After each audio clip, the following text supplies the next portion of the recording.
Ben, merci aux panélistes qui sont connectés. Merci à ceux qui nous suivent aussi en ligne. Et puis, merci à vous qui êtes présents ce soir. Aujourd'hui, c'est notre première intervention, première action avec le club Neoma Africa. Notre première conférence pour nous, le pôle Sultan, il y en aura d'autres aussi qui vont venir. On a choisi le thème des RH, j'y en parlera un peu plus tard, mais c'était vraiment pour pouvoir consolider et les anciens et les nouveaux jeunes diplômés, mais aussi relier toutes les tribus d'Afrique. Et puis la prochaine conférence, ce sera plus axé sur les femmes. On n'a pas encore un thème défini, mais ce sera plutôt les femmes qui entreprennent en Afrique, qui sont motrices, etc. Je laisserai Gilles introduire la partie RH de la conférence. Ok, les règles, c'est pour nos experts. Quand vous parlez, vous mettez votre micro, bien sûr. Quand vous ne parlez pas, vous pouvez le couper. C'est assez classique. On est déjà une quinzaine en visio. C'est le miracle de la technologie. On a décidé parmi plusieurs thèmes, de démarrer les conférences Neoma Africa avec les RH. Les RH en Afrique. Et pourquoi? C'est un sujet qui nous a semblé intéressant parce que c'est un sujet qui touche beaucoup de secteurs dans l'activité, dans l'entreprise, qui permet d'ouvrir des portes, qui permet de poser beaucoup de questions sur l'organisation de l'entreprise. Et il y a probablement également des spécificités en Afrique et je dirais même par pays, puisque l'Afrique est un continent qui est quand même immense et c'est une fonction qui est en même temps transverse, qui permet de toucher pas mal de secteurs. Alors, quand on a réfléchi, on a carburé tous ensemble sur les RH et il y a un mot qui nous est apparu, c'est le mot pénurie. Pénurie de talent, ça c'est assez facile à comprendre et tout le monde le vit. On a du mal à trouver des talents qui soient formés, soit expérimentés dans les métiers dont les entreprises ont besoin. Alors c'est vrai partout, mais en particulier dans pas mal de pays d'Afrique, ceux qu'on connaît, mais on verra si ça se vérifie. Pénurie de DRH. On rencontre beaucoup de gestionnaires de paye, d'agents administratifs, mais de DRH, gestion des talents, de vision sur une organisation RH, etc. Là, on a un peu de mal. On trouve beaucoup de directeurs financiers, beaucoup de dirigeants. On a un peu plus de mal, j'ai l'impression, à trouver des DRH. Et puis, pénurie d'un esprit RH, d'une organisation RH. Certes, il y a un système de paye, mais bon, au-delà de ça, c'est parfois un peu léger et du coup, on sent des structures, des process RH qui sont pas vraiment là, pas toujours, hein, mais c'est des constats qu'on peut faire en moyenne. Voilà. Alors, je ne sais pas si nos experts partagent ce constat. Peut-être le partagent-ils, peut-être ne le partagent-ils pas, peut-être en ont-ils un autre. C'est ce qu'on leur demandera et c'est sur quoi ils plancheront. Alors nous avons 5 experts ce soir, tous d'une façon ou d'une autre reliés au monde des RH. On a un expert parisien, il n'est pas parisien mais il est à Paris ce soir, et 4 autres qui, par le miracle de la technique, sont à Abidjan ou Dakar principalement. Samba, ne sais plus où vous êtes physiquement aujourd'hui. Je suis actuellement à Cotonou, mais d'habitude je suis à Dakar ou à Abidjan. Ah voilà, c'est à Cotonou. Dans le désordre, par ordre non alphabétique et par simple, voilà. Je vous présente Mouna Diarra. Donc, Mouna est ivoirienne, elle a plus de 25 ans d'expérience en RH, principalement au sein de multinationales. Elle a travaillé chez Coca-Cola, Philip Morris, Danone, Unilever ou MTN, qui, comme vous savez, est un opérateur téléphonique. Mouna agit sur des fonctions de DRH, sur des périmètres multi-pays. Et moi, j'aurais tendance à dire que c'est une DRH complète, c'est-à-dire qu'elle ne fait pas que la paye, elle ne fait même essentiellement pas la paye, mais elle fait beaucoup plus de choses, gestion des talents, leadership, le coaching d'équipe de direction. Donc, on est là en présence de quelqu'un qui est en DRH complète. Mouna est diplômée en RH à l'université de Yamoussoukro, parce qu'elle est ivoirienne, et elle possède une licence d'anglais à l'université d'Abidjan. Elle est toujours en pointe tellement qu'elle exerce actuellement le beau métier de manager de transition. Elle est actuellement en mission dans une entreprise qui s'appelle J.A. Delmas, que certains, tout Ivoirien connaît. Et son expérience riche nous intéresse au plus haut point ce soir depuis Abidjan. Bonsoir à tous. Solène, tu nous présentes Amy Diane Tiné, qui est tout récemment diplômée de Néoma, mais aussi t'es diplômée de l'ESSEC, c'est ça, en 2020. Je sais que tu as fait tout ton projet professionnel, mais aussi ta carrière dans les RH, puis tu as commencé dans ce secteur-là chez AXA, puis chez Generali. Chez General Mills, en tant que chargée de recrutement, développement des talents. Et depuis quelques mois, tu es RH dans un secteur très particulier, puisque tu es associée de l'UNFPA, donc le Fonds des Nations Unies pour la population, à Dakar. Ton expérience va être très intéressante parce que tu es jeune diplômée, donc tu auras plus de vues sur ce qui se passe concrètement très rapidement après l'école. Mais aussi comme chargée de sourcing, tu pourras nous donner des orientations très précises et très actuelles sur le recrutement en Afrique. Et là, ce soir, tu es à Dakar. Exact. Merci Solène. Bonsoir à toutes et à tous. Ensuite, Samba, qui est du coup à Cotonou, mais qui est dakarois aussi initialement. Tu es diplômée de Polytechnique et tu as démarré ta carrière chez Deloitte, ensuite chez Goldman Sachs, chez Rothschild. Et en 2021, tu as créé une boîte, Socium, une start-up qui a pour ambition de dépoussiérer les relations entre les talents et les recruteurs. Et cette start-up a même eu la formidable occasion de lever, une levée de fonds de 1 million d'euros. C'est une start-up qui met en contact des talents africains ou de la diaspora avec les entreprises sur le continent. Et son but, c'est de fluidifier le marché du travail. Mais c'est surtout une nouvelle forme de mise en avant des entreprises, puisque les entreprises peuvent aussi se mettre en avant pour recruter leurs nouveaux talents. Cette mise en avant est basée sur la culture de l'entreprise.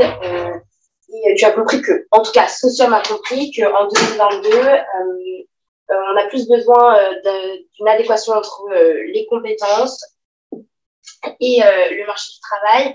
Mais on a aussi besoin d'esprit d'entreprise. Et le recrutement, c'est un des sujets majeurs aussi de cette soirée. On aura besoin de savoir comment on peut intégrer une entreprise. Donc, merci d'être avec nous ce soir. Merci à toi, merci pour la présentation et ravi d'être avec vous ce soir aussi. Du coup, je vais présenter notre panéliste, qui est Laurent Pétion, franco-britannique, et qui est diplômé de RH, mais pas exclusivement RH. Il a commencé d'abord en tant que chasseur de tête, ensuite comme directeur de société de technologie et de software. Il est actuellement DRH de la société Marel. Et Laurent a travaillé en tant que DRH sur le secteur des ressources humaines pendant 25 ans sur le continent africain. Et il a une très bonne expérience de ce secteur. Pas 25 ans en Afrique. Hein. En général. 25 ans dans les RH. Je sais qu'on a l'expérience en RH. Exactement. À une partie, une partie en Afrique, j'interviens toujours en Afrique. Voilà. Donc, en tant qu'expert en RH, donc, et son expérience africaine, nous partagera en fait une vision stratégique coopérationnelle et nous donnons un regard français sur les problématiques RH en Afrique. Okay. Donc, merci Laurent d'être là. Merci à toi. Merci. Bonjour à tous. Bonjour. Et enfin, Semou Diouf, qui lui est à Dakar, habituellement, aujourd'hui je ne sais pas, on est à Dakar. Donc Semou est diplômé en RH et en management, l'université de Metz et de l'IAE de Nancy. Il évolue donc depuis plus de 20 ans dans des fonctions RH, principalement dans le secteur agroalimentaire, Nestlé, Patisen, que tous les Sénégalais connaissent, mais aussi dans le parapublic. Il est basé à Dakar, il est également DRH chez CFAO Automotive Sénégal. Donc, je le confirme bien parce que CFAO fait beaucoup de choses, comme vous le savez. Et là, on est sur la branche automotive. Son expérience sur plusieurs pays de la région et son parcours dans d'entreprises multinationales, mais aussi des entreprises locales, c'est probablement ce regard qui va nous intéresser, ce regard un peu spécifique sur les RH en Afrique, et ce soir en principe depuis Dakar également. On a envie, et Solène l'a un peu abordé, de parler ce soir autour de deux volets qui sont, dans un premier temps, les RH en Afrique et la fonction RH. Qu'est-ce que ça veut dire? Quelle est la situation? Quel est l'avenir? Qu'est-ce qu'il y a à faire? Quelles sont les attentes? Quelle va être l'évolution de cette fonction? Et puis, on a envie vraiment de faire un focus spécifique sur le recrutement, parce que c'est des choses qui nous intéressent tous. Voilà, donc j'espère que vous serez d'accord pour plancher sur ces sujets. Voilà. Et la première question que j'ai envie de vous poser à tous, c'est comment est-ce que vous êtes venus à l'ARH? Quand on fait des écoles comme les vôtres, des études brillantes comme les vôtres, on a envie d'être directeur marketing, directeur financier. Et quelle a été l'erreur d'aiguillage qui vous a amené vers la RH? Autrement dit, quel a été votre parcours par rapport à ça? Et Mouna, comment est-ce que vous êtes venu au RH? Alors moi, j'ai commencé donc ma carrière comme professeur d'anglais. J'avais fait une licence d'anglais. Et ensuite, j'ai commencé à m'ennuyer un petit peu parce que j'ai commencé très tôt. J'ai commencé à enseigner à 21 ans dans les lycées et collèges. Donc, 5 ans, 6 ans après, je m'ennuyais un peu avec les mêmes programmes à chaque fois. Et puis, je me suis dit, bon, je vais m'orienter vers autre chose. Je ne savais pas très bien quoi, déjà. Donc, je postule à une annonce dans le journal et c'est un poste d'assistante en RH. Puis, je me dis, pourquoi pas? Donc, j'y vais. Je postule, j'y vais. C'est comme ça que j'intègre Coca-Cola. Et puis, voilà, ça va de fil en aiguille. C'est seulement après, pendant que j'étais en poste, que j'ai fait un DESS en ressources humaines à l'École polytechnique de Yamoussoukro. Voilà. Donc, c'est comme ça que j'intègre les ressources humaines. Et avec beaucoup de plaisir, hein. C'est vraiment ma voie. J'ai été orientée là, mais vraiment, c'est quelque chose que j'aime et je n'aurais pas fait autre chose. D'accord. Voilà. C'est mou? C'est le même type de parcours? Oui, à peu près. À la seule différence que de Mouna. Déjà, bonjour à tous, à toutes et à tous. Un plaisir d'être parmi vous aujourd'hui. Moi, j'ai commencé par le conseil, d'abord en France. C'était vraiment du conseil en formation, en organisation. Et j'ai continué à peu près la même tendance quand je suis rentré à Dakar, où j'ai tout de suite intégré l'Institut supérieur de management, qui était la première business school privée au Sénégal à l'époque, comme directeur pédagogique. Donc, dans la même foulée, je suis passé directeur du centre de formation de la Chambre de commerce. Et c'est là que s'est ouverte la porte vers les RH. Bon, déjà, en faisant de la formation, la problématique RH était au cœur de mon activité. Mais à la Chambre de commerce, une opportunité s'est ouverte et j'ai fusionné à la fois la fonction RH et la problématique du centre de formation. Donc, et c'est de là qu'est partie toute la carrière RH. Et bien entendu, j'en avais déjà de bons prérequis parce que j'avais fait le C2AE à l'IAE de Metz et je m'étais déjà spécialisé en ressources humaines. Voilà. Donc, après ça, j'ai rejoint le groupe Nestlé où, d'abord en tant que spécialiste, tout ce qui est training and development, talent management et après, donc, généraliste. Voilà. Donc, j'ai trouvé ma voie et je ne l'ai jamais quittée. Très bien. Laurent? Moi, je suis tombé dans les RH depuis mes études. Donc, j'ai toujours fait des RH, j'ai envie de dire. La seule chose, c'est que j'ai commencé par le conseil en recrutement. Et au bout de 2 ans et demi, j'ai un de mes clients qui m'a dit ça t'intéresse pas de nous rejoindre pour mettre en place la fonction RH, notamment recrutement. Et j'ai rejoint la société. Et on était tout petits quand on les a rejoints, on était 50 sur 3 pays. Quand on était 200 sur 11 pays. Et après, j'ai évolué sur différentes fonctions RH, soit comme des RH de groupe cotés ou non cotés, soit comme des RH de division pour des grosses multinationales. Et toujours dans les RH. D'accord. Là, on a parlé à trois DRH dont c'est la fonction et qui sont, comment dire, expérimentés. Et je pourrais poser la question à Ali, finalement, qu'est-ce qui vous a amené très récemment, puisque vous êtes diplômé assez récemment, qu'est-ce qui vous a amené vers la fonction RH? Est-ce que c'est le hasard? Est-ce que c'est un choix? Alors, du coup, effectivement, ça a été un choix. À la base, du coup, j'étais plutôt prédestinée à une carrière dans le marketing digital. Et je me suis tout de suite rendu compte que ce n'était pas vraiment fait pour moi. Donc, par la suite, j'ai commencé à explorer d'autres opportunités, d'autres voies. Et le hasard faisant bien les choses, donc j'ai mon père qui est également dans le domaine des ressources humaines. Oui. Et puis, je me suis rapprochée de lui, je me suis intéressée à ce qu'il faisait. Et c'est comme ça qu'en fait que j'ai attrapé le virus, comme on dit. C'est comme ça que je me suis retrouvée dans les ressources humaines. Autre chose, c'est qu'en fait, je me suis également rendu compte que les ressources humaines, surtout en Afrique principalement, souffraient d'une réputation assez malveillante. Et du coup, pour moi, c'est un défi à relever, donc contribuer à revaloriser en fait cette fonction. Qui est centrale pour moi, pour le développement de toute organisation. Malveillant, c'est un mot fort quand même. Qu'est-ce que ça recouvre pour vous comme réalité?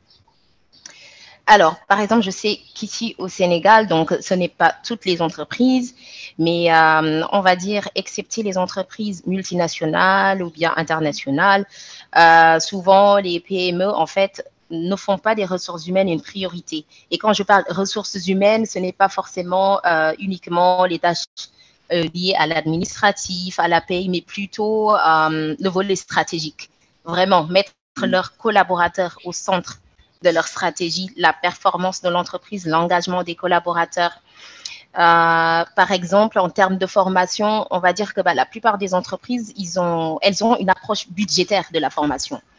C'est-à-dire qu'il y a pas mal d'aides, de subventions qui sont proposées par l'État et les collectivités.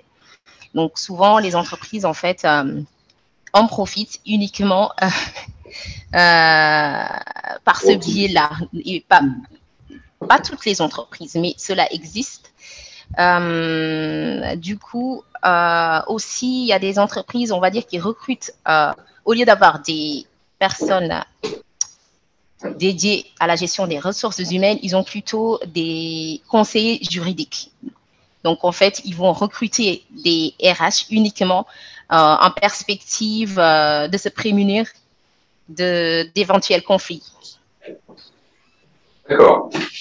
Oui, donc il y a une réputation un peu difficile. Vous avez senti ça, je sais pas, Mouna, dans votre parcours, parce que c'est vrai que c'est plus dans des grandes entreprises où il y a un certain nombre d'habitudes de gestion de talent, etc. Et ça fait écho ce que dit Émile ou... Absolument, ça fait écho parce que bon, depuis un certain temps, je travaille en consultance et je me rends compte qu'il y a énormément de besoins et beaucoup d'entreprises locales surtout parce que les internationales. Alors,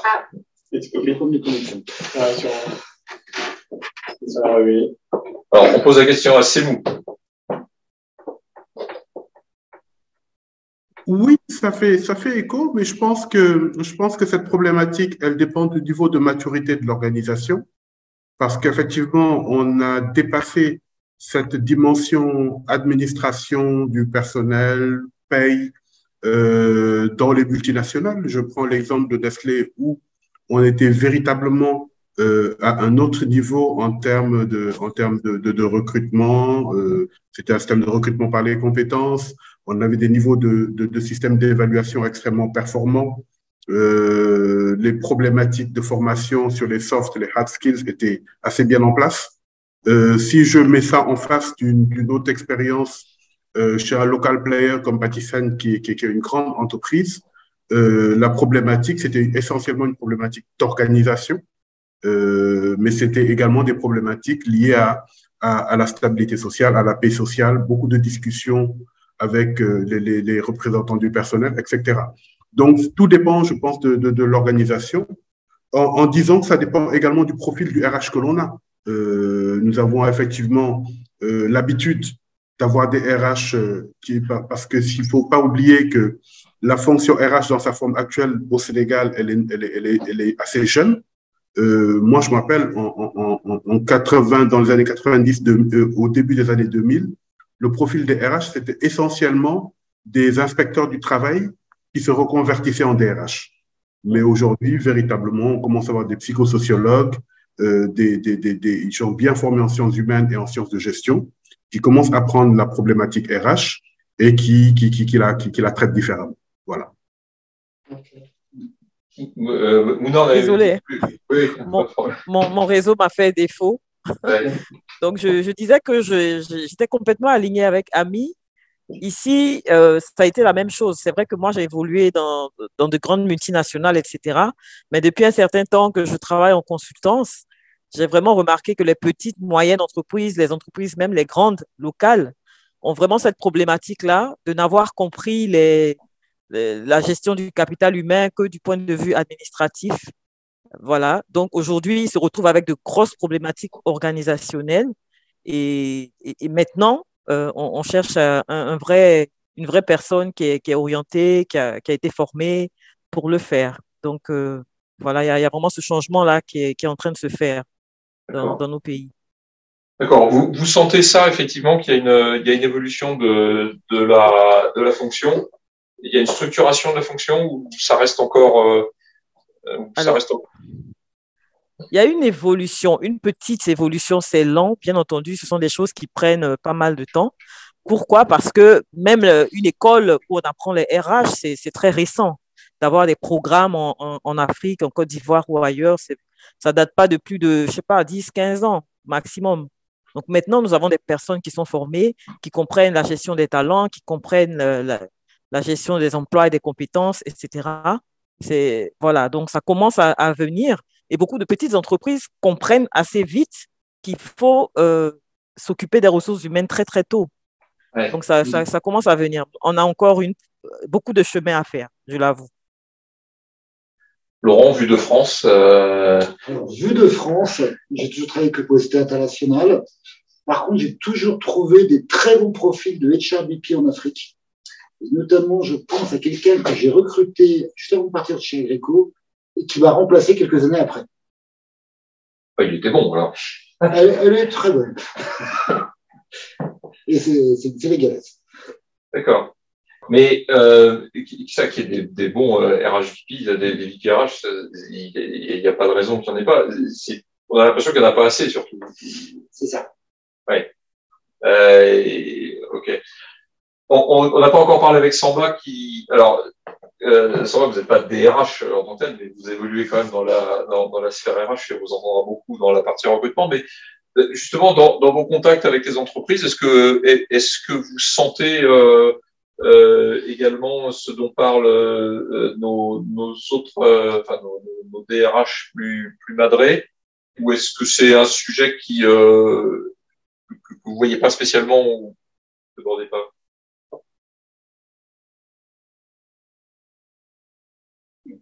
Désolé, je disais que nous, c'est un vrai sujet pour nous. Et d'ailleurs, ça a été l'une des raisons pour lesquelles on a lancé Socium. Le premier sujet, nous, on le voit par exemple dans nos interactions avec la plupart des équipes de direction, c'est que globalement, on va nous distinguer deux types de DRH. On va avoir ceux qu'on taxe de développement, donc ceux qui sont là pour le développement des compétences, développement des recrutements, etc., structuration. Et on va aussi avoir ceux qui sont de l'admin. Et maintenant, on commence à bien les reconnaître. On sait que dans l'admin, on ne va pas trop passer de temps dessus. On va plus se concentrer sur ceux qui sont dans le développement. Et pourquoi ça a été un enjeu business important pour nous? C'est que globalement, la plupart des entreprises sous-budgétisaient la partie RH parce qu'ils préféraient mettre du budget ailleurs. Et là, on arrive à un point où ça reste quand même un goulot d'étranglement, où les RH deviennent de plus en plus stratégiques. Et du coup, les entreprises commencent de plus en plus à considérer cette fonction-là comme une fonction qui n'est pas qu'utile, mais qui est primordiale et importante dans le développement de l'entreprise sur le moyen et le long terme, etc. Et donc, naturellement, qui vont vouloir investir encore plus sur cette tâche-là et qui n'hésitent pas à équiper, n'hésitent pas à faire recours à des prestations externes pour pouvoir continuer d'améliorer leur processus interne en RH et pouvoir continuer d'évoluer. Donc oui, aligné avec ce qui s'est dit dans le sens où on se rend compte qu'il y a encore beaucoup de DRH qui sont axé sur la partie admin, mais on sent quand même une grosse progression. Et c'est de cette progression-là est né Socium. Donc. D'accord, très bien. Donc, il y a une convergence de vous tous là-dessus, c'est-à-dire il y a encore du manque, mais il y a quelque chose qui est en mouvement. Et d'ailleurs, puisque c'est en mouvement, je pose des questions techniques et assez rapides. Est-ce qu'il y a une organisation des DRH ou une association des DRH, je sais pas, sénégalaise, ivoirienne, togolaise, sud-africaine, ou est-ce qu'il y a quelque chose qui existe comme ça, ou alors où est-ce que vous trouvez de la solidarité ou du partage avec ou de l'échange avec d'autres DRH? Alors, si je peux prendre la parole. En Côte d'Ivoire, il existe 3 associations principales, hein, 3 associations, et puis bon, qui s'entendent très bien du reste, et c'est là que nous avons une plateforme pour échanger. Voilà. Donc, 3 grosses associations qui maintenant évoluent beaucoup dans la formation même des RH, dans vraiment un accroissement des connaissances et tout ça. Donc, on a un gros forum aussi qui se passe tous les ans à Yamoussoukro. Donc, c'est vraiment organisé maintenant. Vraiment organisé. Au Sénégal, c'est vous ou Amy, vous savez s'il y a quelque chose qui existe? Oui, au Sénégal, nous en avons 2. Il y a l'association historique, hein, la SPRH, qui est dans le réseau ASPRH au niveau mondial. Il y a également un petit club qui a été créé assez récemment à l'initiative de jeunes spécialisés en RH, qui réunit quand même plus de 300 personnes, donc qui est le club le club des conseillers en RH et en formation. Donc, c'est 2 organisations qui existent et qui essaient de créer de l'animation et un partage autour de la problématique RH. Donc, beaucoup d'échanges d'expériences. Chacun d'entre nous peut s'exposer dans l'une ou dans l'autre quand il y a des problématiques assez particulières sur des sujets d'actualité sur lesquels nous pouvons intervenir. D'accord, c'est intéressant ça. D'accord. Donc on voit qu'il y a un mouvement qui est en train de se créer. Et qu'est-ce que vous diriez à alors dans la salle, il peut y avoir des gens qui peuvent être intéressés par la fonction RH qui sont encore étudiants. Il y en a, je crois qu'on a un peu plus d'une vingtaine en visio. Qu'est-ce que vous diriez à des étudiants ou des pas encore complètement diplômés ou diplômés mais qui sont dans une première phase de recrutement? Qu'est-ce que vous leur diriez pour les convaincre que la fonction RH, c'est vraiment quelque chose d'intéressant et d'avenir en Afrique et qu'il y a quelque chose à faire? C'est quoi les enjeux? Qu'est-ce qui va les faire rêver? Qu'est-ce qui va faire qu'il y a des gens qui vont se jeter dans cette fonction?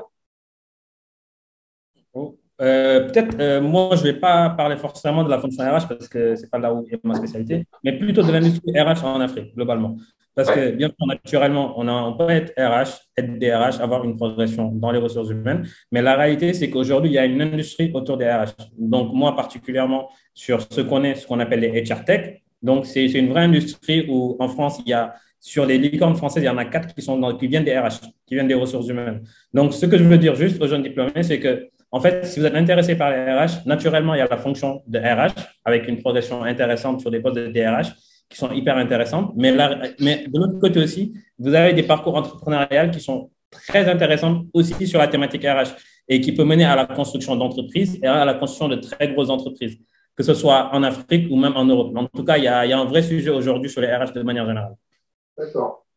Intéressant.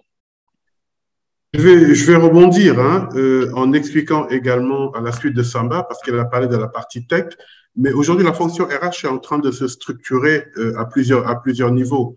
On a parlé tout à l'heure de la partie HR Business Partner, effectivement, mais il y a beaucoup de métiers qui sont en train de se retrouver dans les RH. On a le IT avec la partie tech. Aujourd'hui, beaucoup d'entreprises comprennent que la modélisation permettra de gagner en efficacité. Donc, tout ce qui est aujourd'hui système intégré de gestion permet de décharger un peu le RH d'activités assez lourdes. Mais il y a également d'autres métiers, le contrôle de gestion sociale, par exemple, qui est la partie RH dédiée à des gens qui ont un profil un peu plus financier qui peut être intéressant. Et maintenant, sortant de la fonction RH, bon, bien entendu, il y a les généralistes des RH, parce que quand on parle d'un HR Business Partner, c'est véritablement le rôle que le RH va jouer en tant que gestionnaire du capital humain et surtout un conseiller éclairé de la direction générale, un membre à part entière du comité de direction.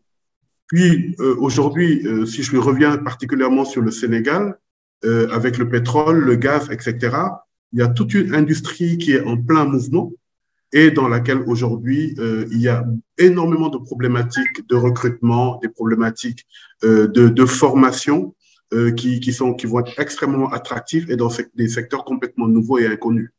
Donc, il y a à manger et à boire, je pense, pour ceux qui sont intéressés par la fibre humaine. Voilà. Sur ce volet, le dernier mot peut-être à Annie qui vient de rejoindre donc la RH. Donc, qu'est-ce que vous diriez à des gens encore plus jeunes que vous pour leur dire en RH? Je suis tout à fait d'accord avec ce qui a été dit. Et effectivement, peut-être je vais plus abonder vers le sens de Samba avec la partie entrepreneuriat, notamment avec le recrutement. Donc, le recrutement, aujourd'hui, en fait, il y a beaucoup de besoins sur tout ce qui concerne l'évaluation des candidats, par exemple, les tests psychotechniques, la gamification. Il y a tellement de choses, en fait, à mettre en place. Aujourd'hui, les stratégies de recrutement tendent vers la prise en compte des soft skills, donc prendre de mieux en mieux les soft skills, puisqu'on sait que les compétences techniques ou compétences de manière générale sont très rapidement obsolètes. Donc, je pense qu'il y a pas mal de choses à faire sur ce volet-là. Proposer des services sur mesure aux entreprises par rapport à leurs besoins en termes d'évaluation des candidats. Très belle transition vers notre volet recrutement qui nous intéresse fort. Je vais passer la parole bien sûr à Solène. Juste pour les gens qui sont en visio, si vous avez des questions, il faut les poser par écrit dans le fil de discussion et je m'en ferai le porte-parole et voilà. Donc si vous avez des questions, on fait comme ça. On peut les poser évidemment pendant la conférence et sinon de toute façon bien évidemment on fera des questions-réponses. Voilà. Solène. Oui, on va peut-être aborder la partie recrutement parce que vous en avez pas mal parlé. Et on sait qu'il y a beaucoup de jeunes diplômés qui souhaitent commencer parfois leur carrière soit dans les RH ou même pas forcément dans les RH, qui souhaitent juste commencer leur carrière directement sur le continent. Et Samba et Ami, vous avez tous les deux étudié en France. Vous êtes tous les deux sénégalais, on l'a pas fait exprès, mais vous êtes tous les deux sénégalais, vous avez tous les deux étudié en France et vous êtes tous les deux aussi rentrés après au Sénégal. Et je voulais savoir, est-ce que ça a toujours fait partie de votre plan de carrière, de ce moment d'aller retourner au Sénégal, de trouver du travail là-bas? Et si oui, comment ça a influencé peut-être vos choix de filière, de stage? Comment vous êtes préparé au double défi, non seulement de rentrer sur le marché du travail, mais aussi de rentrer directement au Sénégal? D'accord, alors je recommence. Ouais, vas-y. Ok. Merci. Alors, du coup, pour ma part, le retour en Afrique, en fait, a toujours fait partie de mes projets. À la base, j'avais rejoint, du coup, je suis partie en France pour rejoindre mon époux, pas forcément pour faire des études. Et mon ambition à long terme, en fait, c'était d'entreprendre dans le secteur des ressources humaines. Mais cependant, je n'avais aucune expérience, du coup, ni expérience terrain, expérience opérationnelle, et encore moins une assez bonne connaissance du marché local au Sénégal. Donc, évidemment, cela a beaucoup influencé, non pas mes choix de filière, mais plutôt les modalités de formation, on va dire. Par exemple, j'ai opté pour une année de césure lors de mon master à Neoma, année de césure pendant laquelle j'ai pu effectuer 2 stages. Et puis, par la suite, lors de mon master de spécialisation à l'ESSEC, j'ai opté pour une alternance. Donc, ça permet en fait d'avoir plus de chances, plus de crédibilité. Il y a un bagage en fait, un background professionnel qu'on peut apporter sur le marché du travail en tant que jeune diplômé. Alors, le retour en tant que tel, pour moi, a été moins compliqué parce que, bon, je suis d'origine sénégalaise, donc j'avais déjà de la famille qui est établie sur place. Mais c'est plus l'entrée dans le marché du travail, en fait, qu'il faut mieux préparer. Mais les deux sont liés, car retourner, du coup, sans garantie d'insertion peut être très risqué. Et cela se prépare. Il y a de nombreux challenges, donc notamment la pression de l'entourage, qui n'y croit pas forcément. Donc, souvent, l'entourage penche plus vers le découragement que l'encouragement, malheureusement. Et il faut juste y croire, en fait, et ne pas se laisser facilement dissuader, car des opportunités professionnelles faites pour nous, pour vous, pour chacun, en fait, il y en a. Aussi, autre chose, par exemple, c'est vraiment spécifique aux impatriés, donc ceux qui ont quitté le pays et qui reviennent. Du coup, c'est vraiment faire en sorte de pouvoir renouer, en fait, de rétablir la connexion, le réseau. Aussi, un autre challenge que je pourrais mettre en avant, c'est vraiment la réadaptation ou l'adaptation. Donc, on sait tous que celui qui rentre n'est pas celui qui était parti, en fait.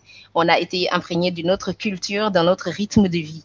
Donc, on peut se retrouver très vite incompris par l'entourage. Donc, cela peut avoir un impact négatif sur l'estime de soi et la confiance. Donc, il faut se garder de se démotiver, en fait, et garder son objectif en tête. L'autre défi également, c'est peut-être la partie pécuniaire, on va dire, donc la rémunération. Donc, on sait tous que le niveau de vie en France et en Afrique de l'Ouest, principalement au Sénégal, bon, même si les différences sont un peu relatives.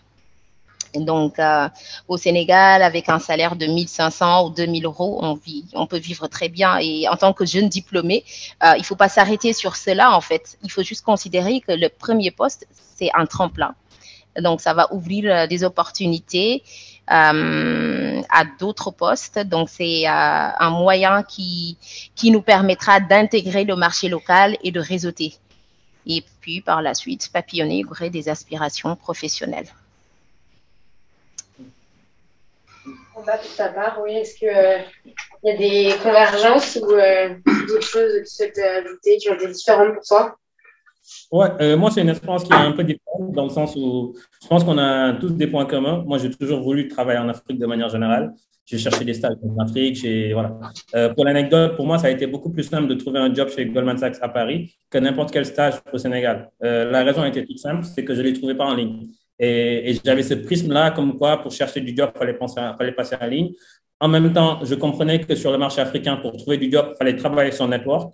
Et en même temps, je me rendais compte que pour avoir un network, c'est plus facile quand on a un network familial qui est déjà fort. Et du coup, il y a quelque chose d'assez unfair dans la recherche d'emploi en Afrique, surtout quand on est loin. Parce que le network familial commence à jouer. Ça veut dire que si moi, quelle que soit ma compétence, j'ai un bon network, je m'en sors. Si je n'ai pas le bon network, je m'en sors un peu moins bien. Et du coup, ça a créé une frustration en moi. Je me disais, bon, moi, j'ai de la chance parce que dans le sens où je coche plusieurs cases, grande école, de belles boîtes, etc. Donc, j'arrivais à trouver. En même temps, je voyais des camarades comme moi qui étaient dans la même quête, qui étaient très bons, mais qui trouvaient beaucoup moins facilement. Et du coup, nous, on en a vu une opportunité business parce qu'en réalité, quand on parlait avec les entreprises, on se rendait compte que les entreprises aussi cherchaient ces talents de qualité-là. Qui vivent en Europe, maintenant, on les appelle les RIPAT parce que, en fait, on cherche des talents de qualité où qu'ils puissent être. Et les entreprises sont prêtes à payer pour avoir ces talents-là. Donc, ils les cherchent. En même temps, ces talents-là veulent rentrer, mais il n'y a pas un pont évident. Donc, nous, ça a créé une opportunité business assez évidente pour nous, c'était de lancer Socium. Et aussi, on se rend compte de plus en plus que, limite, moi, en tant que Sénégalais, je me dis, après avoir passé 10 ans en France, si je rentre au Sénégal, c'est cool. Mais en vrai, ce qui aurait été beaucoup plus sympa pour moi, c'était d'aller en Côte d'Ivoire, ça serait d'aller au Kenya, c'était de découvrir un autre pays africain. Et parce qu'en fait, nous, c'est une conviction très forte chez nous, c'est que pour qu'il y ait une forme d'intégration africaine, il faut qu'on se connaisse tous simplement. Et on ne peut pas se connaître si on n'a jamais bossé ensemble, si on n'a jamais voyagé, si on n'a jamais découvert d'autres pays. Et donc, naturellement, ce que je veux dire pour tous les gens qui aujourd'hui cherchent de l'emploi en Afrique, c'est le problème n'est pas encore résolu à 100%. Donc, travaillez votre network, c'est hyper important. Deuxième point, c'est qu'il y a de plus en plus d'offres d'emploi qui sont en ligne. En 2019, on parlait de 5%. Maintenant, ça a beaucoup progressé. Et le deuxième point, c'est je trouve que c'est hyper cool de découvrir d'autres pays en Afrique qui ne sont pas forcément ces pays d'origine. On peut en avoir plusieurs. Lancez-vous dans d'autres pays. Si vous êtes ivoirien, allez bosser au Mali, allez bosser au Burkina, allez bosser au Sénégal, allez bosser en Tanzanie. En fait, ça permettra de construire un profil de carrière qui sera hyper intéressant dans le futur. Parce que globalement, il y a une intégration qui est de plus en plus forte entre les entreprises, mais pas forcément au niveau des talents. Ok, super. Ben, je me permets de rebondir sur ce que tu as dit parce que tu disais que quand tu as créé Socium, tu as rencontré des RH en fait, pour leur poser des questions, pour un peu faire un benchmark en gros de ton secteur. Et quand tu leur posais ces questions, quelles étaient les questions les plus importantes? Genre, c'est-à-dire les réponses que tu cherchais vraiment à avoir en tant que jeune entrepreneur. Et est-ce que ces questions étaient surtout axées sur l'aide des RH à recruter ou plutôt sur comment aider les jeunes à postuler en fait? Ouais. En fait, à la fin, nous, on avait déjà pensé notre business model, c'est qu'on pensait que notre business model doit être financé par les entreprises. Donc, naturellement, les questions qu'on posait, c'était comment on permet aux entreprises d'améliorer quelque chose. Et maintenant, tout le challenge, c'était d'identifier ce quelque chose-là. Et quand on a creusé sur ce quelque chose, on s'est rendu compte qu'il y avait plusieurs points qui allaient être importants. L'un des points qui était important, c'était déjà, j'ai envie de digitaliser mon process de recrutement. Qu'est-ce que ça veut dire digitaliser mon process de recrutement? Est-ce que c'est juste mettre un job en ligne? Est-ce que c'est d'avoir un outil qui me permet de gérer le process, etc. Donc, on a creusé, on s'est rendu compte que la plupart des entreprises qui sont locaux ne sont pas outillées pour gérer un process de recrutement en ligne. Parce que si on reçoit 500 CV, il faut avoir quelques modules pour pouvoir les gérer de manière efficiente. Donc, ça, c'est quelque chose qui a été identifié. On a identifié un autre sujet qu'on n'avait pas forcément envisagé, notamment sur le marché africain, parce que nous, en 2015, on entendait parler en France de marque employeur. Et moi, quand j'ai commencé à faire ma user research en 2021 plutôt, bah, les RH me disaient qu'ils avaient envie d'improve leur marque employeur. Et ils se rendaient compte qu'en fait, qu'une boîte comme Orange allait avoir du mal à recruter parce qu'il y avait des a priori négatifs sur Orange. Et donc, comment je fais pour casser ces a priori négatifs-là, pour optimiser mon process de recrutement? Ils ne le disent pas comme ça, mais ça passe par la marque employeur. Et en même temps, quand je prends une startup, mon premier défi, c'est de dire que quand je vais recruter, j'ai envie qu'on me prenne au sérieux. Parce que j'ai envie de recruter les meilleurs et que pour que les meilleurs me prennent au sérieux, il faut que je dise ce que je suis. Et du coup, on s'est rendu compte qu'il y avait vraiment un sujet autour de la marque employeur. Donc, sur cette user research-là, on a identifié 3 points. Le premier point, c'est la digitalisation du processus de recrutement sur lequel les entreprises n'étaient pas encore efficientes. Le deuxième point, c'est juste pouvoir poster des jobs en ligne avec des prix qui sont intéressants. Et le dernier point, c'était de pouvoir communiquer sur leur marque employeur, dire vraiment ce qu'ils sont, soit pour casser des a priori, soit pour construire une réputation. Super. Cela, moi, j'ai envie de rajouter quelque chose quand même, parce que j'ai fait la démarche de repatriation. Mais pour moi, franchement, ça fait pas de sens de rentrer sur le continent pour chercher du travail. Il faut aller en entrepreneur, parce que je pense que c'est de ça qu'on a besoin aujourd'hui et que y a énormément de pays vierges. Bon, j'enlève le Sénégal et la Côte d'Ivoire en Afrique de l'Ouest, qui sont 2 pays très avancés. Mais t'as le Mali, t'as la Guinée, t'as le Burkina, où il y a plein de choses à faire. Et voilà, je pense que pour quelqu'un qui rentre en Afrique, penser à l'entrepreneuriat, c'est la bonne solution. Ok. C'est intéressant cette remarque parce que toi, quand tu es rentré du coup, Samba, en Afrique, tu es rentré en tant qu'entrepreneur, même si tu avais déjà travaillé, tu avais déjà une expérience salariale. Mais quand tu es rentré, tu t'es pas dit que tu rentrais pour intégrer une entreprise, tu t'es dit que tu rentrais pour créer quelque chose. Et je crois que, Ami, tu disais ça toi aussi, qu'au départ, tu voulais rentrer pour créer quelque chose et pas non plus salarié. Donc, est-ce que... quelles sont vos remarques par rapport à ça? Quels sont vos partages d'expérience par rapport à la création d'entreprises sur le continent? Moi, il y a quelques mois, tu m'aurais posé la question. J'allais dire à tout le monde, les gars, venir entreprendre en Afrique, il y a beaucoup d'opportunités. En réalité, avec un peu de recul, je suis beaucoup moins tranchant sur cette opinion-là. Parce que je me rends compte que l'entrepreneuriat, ce n'est pas l'oméga de tout. Parce que c'est un mindset, c'est une manière de faire, c'est une manière d'être en réalité qui n'est pas adaptée à tout le monde. Et du coup, en réalité, ce qui va être hyper important, c'est de savoir vraiment ce qu'on a envie de faire. Aujourd'hui, il y a un peu de sexiness à dire qu'on est entrepreneur. La réalité, c'est que c'est un métier aussi. Et c'est un métier qui peut être très difficile, très éprouvant, sur lequel, sur le marché africain qui n'est pas très structuré, on peut se casser les dents sur beaucoup de sujets et qui demande énormément de résilience. Pas forcément que des compétences, mais beaucoup de résilience. Et du coup, il faut être apte à dire, OK, moi, en fonction de ma personnalité, en fonction de qui je suis, est-ce que je me sens vraiment prêt à faire de l'entrepreneuriat ou est-ce que moi, je pense que j'aurai plus d'impact et plus de choses à ramener dans une entreprise, mais plutôt sur la version salariat. Parce que, en fait, ce qui me dérange un peu dans cet aspect-là, c'est qu'on a l'impression que, d'une part, il y a l'entrepreneuriat qui est au-dessus et l'autre part, il y a le salariat qui est cool, mais qui est un peu moins bien. La réalité, elle est différente. C'est que en réalité, les gens qui sont entrepreneurs, ça reste des personnes. Donc, idéalement, il faut que les gens soient adaptés et aiment vraiment faire ça. Et en même temps, les gens qui sont des salariés aussi, c'est des personnes. Et naturellement, s'ils sont épanouis dans le salariat, je trouve que c'est hyper cool. D'autant plus qu'aujourd'hui, on a des besoins d'experts dans plusieurs sujets. Moi, je suis entrepreneur, mais la première chose que je fais tous les jours, c'est de chercher des salariés parce qu'ils sont hyper importants dans mon business et mes salariés sont beaucoup plus importants que moi dans mon business. Moi, je m'absente pendant 6 mois, on ne le sent pas. J'ai un salarié qui s'absente pendant 2 semaines, c'est la crise. Et du coup, donc, c'est juste que je trouve que c'est super cool. Il y a beaucoup d'opportunités en Afrique. J'encourage tous les gens qui ont envie de creuser dessus, mais aussi de ne pas se forcer à vouloir entreprendre coûte que coûte parce qu'il y a d'autres opportunités dans le salariat où les gens vont s'épanouir et peuvent être dans des contextes d'entreprise qui sont assez intéressants aujourd'hui en Afrique. Ça marche. Je vais te repasser la parole. Ouais, alors en fait, je rebondis dessus parce que moi, j'ai fait les deux. J'ai travaillé chez CFAO, j'ai été DAF expat en Tanzanie notamment. Je connais très bien l'Afrique. J'étais auditeur interne avant, donc j'ai été dans tous les pays d'Afrique, quasiment tous les dom-toms. Et ce que je veux dire, c'est cette idée reçue de on n'est pas forcément fait pour être entrepreneur. Aujourd'hui, je me bats contre parce que ma mère était fonctionnaire, mon père était quasi fonctionnaire, et c'est ce qu'on m'a mis dans la tête. Toi, tu es très bonne à un travail corporate, mais par contre, tu ne peux pas faire d'entrepreneuriat. Et puis, j'étais sur un poste au Danemark en tant que VP de finance. Et il fallait que je rentre et je me suis dit, mais qu'est-ce que je fais? Je vais pas, du poste où j'étais, ça faisait pas de sens, sauf si je rentrais dans une énorme institution, genre Académie, etc. Ça faisait pas de sens de repartir chercher du travail à 1 million, 2 millions par mois. Non. Donc, je me suis lancée entrepreneur sans expérience de l'entrepreneur. Là où je vais te rejoindre, c'est que la résilience, elle est hyper importante, effectivement. Mais ça, c'est partout. Même si tu es entrepreneur en France, ce sera résilient. Après, faut dire que ma carrière étant faite dans des grands groupes, mais à chaque fois en mode PME, parce que j'ai travaillé aussi chez EY à Abidjan. Chez CFAO, quand on est en filiale, on est dans une PME. On n'est plus du tout dans un grand groupe. Donc voilà. Après, j'étais dans une start-up au Danemark. Donc c'est vrai que j'ai une expérience, on va dire, de boîte à taille humaine où tu dois faire un peu de tout et que donc forcément ça aide pour être entrepreneur. Mais par contre, dire qu'il y a des gens qui sont pas faits pour être entrepreneurs, moi, je suis plus d'accord avec ça. Il y a des gens peut-être qui sont moins résilients et pas encore prêts au niveau de leur carrière, mais tout le monde peut être entrepreneur. On va passer aux questions-réponses. Oh, pardon, Laurent, est-ce que tu veux ajouter quelque chose? Oui. Tu as créé ton business dans quel domaine d'activité? Alors, aujourd'hui, moi, je suis positionnée sur l'art et culture.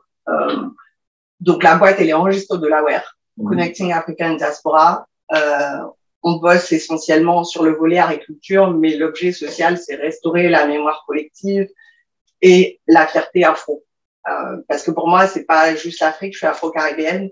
L'Afrique, c'est l'Afrique et l'Afrique en dehors de l'Afrique. Donc voilà, donc on fait des conférences, on fait des événements, on est parti sur l'audiovisuel maintenant. Comment t'es venue cette idée? Comment tu l'as développée? Tu as développé cette idée quand tu étais encore salarié ou quand tu es revenu sur le continent? Alors, honnêtement, ça s'est construit après le Danemark. Après le Danemark, je savais que je voulais revenir en Afrique. Je savais que je voulais me lancer vers des choses que mon âme souhaitait faire, comme recommencer à écrire. Donc, le premier pas est vraiment parti sur le projet audiovisuel, où j'ai commencé à écrire une série et un film. En fait.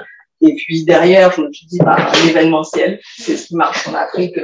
On a toujours besoin de ça. Et puis voilà, on a construit un projet autour de ça.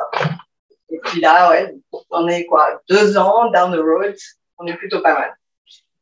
On va rester sur la partie recrutement, mais je vais juste interroger Jean-Michel très rapidement parce que je sais que tu as d'autres choses à faire. Donc voilà. Quand on parlait tout à l'heure de chercher un travail en Afrique, on parlait de voilà, il faut trouver des offres, il faut que ce soit digitalisé, il faut trouver une entreprise. Et il y a quelque chose dont on parle moins, ou alors en tant que déjà diplômé, on pense moins, ce sont les VIE. Donc je voulais un peu ton expérience sur ça, Jean-Michel, et quelques conseils sur les VIE en tant que jeune diplômé. D'ailleurs, bonsoir à tous et désolé de ne pas être avec vous ce soir, mais effectivement, je me dirige vers BFM TV pour passer à la télé. Donc, j'ai une contrainte de temps et je ne pouvais pas être avec vous. Et en tout cas, c'est une super première conférence de ce club. Oui, juste une illustration d'un exemple. C'est les VIE, donc c'est le volontariat international en entreprise, qui est un système qui existe depuis 20 ans en France. Avant, c'était les CSNE pour les plus anciens, et qui permet à des jeunes européens, donc il faut avoir au moins une nationalité européenne de moins de 28 ans, et bien de partir dans le cadre de Business France pendant 2 ans en entreprise à l'international. Alors, aujourd'hui, il y en a 8000 en France, des VIE, pour un ordre de grandeur de 16 000 candidats. C'est plutôt des diplômés grandes écoles, donc typiquement le profil de jeunes diplômés de NEMA, ça tombe dedans. Et sur les 8000, il y en a 800 en Afrique. Donc, c'est environ 10% des VIE sont en Afrique. Alors, les premiers pays, je vous cacherai pas, c'est la Belgique, l'Allemagne, les États-Unis, le Canada, bien entendu. Et puis, dans les 800 qui sont en Afrique, eh bien, il y a des pays comme la Côte d'Ivoire, le Sénégal, Madagascar. Historiquement, il y avait le Maroc, mais qui a un peu baissé parce qu'il y a eu des petites problématiques diplomatiques entre les deux pays. Mais ça reste un très bon véhicule si vous voulez, en tant que jeune diplômé, faire une première expérience, notamment professionnelle en Afrique. Moi, à titre personnel, dans le cadre de mon cabinet Bearing Point, je crois qu'en 7 ou 8 ans, j'ai dû en recruter 40 entre le Maroc, Madagascar et la Côte d'Ivoire. Et c'est un modèle qui marche super bien. Ce sont généralement d'excellents profils, très entrepreneurs dans leur état d'esprit. Et pour rebondir avec la discussion précédente, quand je vois ce que sont devenus mes 40 ou 50 jeunes VIE, pas beaucoup de NEOMA, malheureusement. Je crois que j'en ai eu 2 ou 3. J'en ai une actuellement à Madagascar, d'ailleurs, pour le clin d'œil. Et bien, grosso modo, il y en a un tiers qui a continué sa carrière dans l'entrepreneuriat. Comme quoi, l'un n'empêche pas l'autre. Et puis, les 2 autres tiers ont généralement continué, souvent dans le conseil chez Bearing Point, après de partir dans une autre activité. Ça fait partie de la vie. Mais je trouve que c'est un bon véhicule dont on parle pas assez souvent quand on va faire l'international. C'est pas engageant au-delà d'1 ou 2 ans, donc ça peut permettre de tester, de voir, de revenir. J'en connais certains qui sont restés dans le pays où ils sont allés, d'autres qui sont rentrés en France. Et encore une fois, c'est pas incompatible entre être, entre guillemets, VIE salarié pendant 1 an ou 2 et après faire de l'entrepreneuriat. Je dis, c'est un cas sur 3. Donc, je rejoins ce qui a été dit tout à l'heure par la personne qui est au Bellefeuille. Les deux sont tout à fait compatibles. Voilà. Je voulais juste, et merci de m'avoir donné la parole, mais illustrer ce véhicule, qui est un véhicule juridique qui existe en France, que beaucoup de pays nous jalousent, parce que c'est franchement très utile. À l'origine, les VIE avaient été créés pour aider notamment les PME et les ETI à se développer à l'international. L'Afrique, ça en fait partie. Et moi, d'expérience, je vous dis, une quarantaine de VIE en 6-8 ans, et je n'ai que de bons souvenirs, que de très bonnes expériences avec eux. Voilà, c'était un petit exemple de véhicule juridique et social pour du recrutement de jeunes diplômés de type NEOMA. C'était mon petit témoignage du soir. Merci Jean-Michel. Je trouve ça intéressant parce que c'est ce que je comptais faire comme lien, c'est que en fait on se rend compte que ce qui compte aussi c'est l'agilité des skills et c'est comment on peut passer d'une compétence qui est parfois une compétence qu'on utilise dans le domaine salarial qui peut nous servir aussi pour l'entrepreneuriat. Et je pense que de notre génération, alors peut-être que je me trompe, mais de notre génération, on n'est pas vraiment attaché à un titre. Est-ce qu'on va travailler là ou là? On est plus attaché à, OK, quelles compétences j'ai et comment je peux les transférer sur n'importe quel poste, sur n'importe quelle entreprise, sur n'importe quel projet que moi j'ai envie de lancer. Et je voulais savoir, Samba, mais Ami aussi, tu pourras nous donner ton éclairage sur ça. Est-ce que pour toi, en ce moment, vu que là tu vois beaucoup d'entreprises sur le continent, est-ce que pour toi il y a des compétences qui sont plus recherchées que d'autres? Est-ce qu'il y a des compétences et même des secteurs qui sont plus demandeurs que d'autres?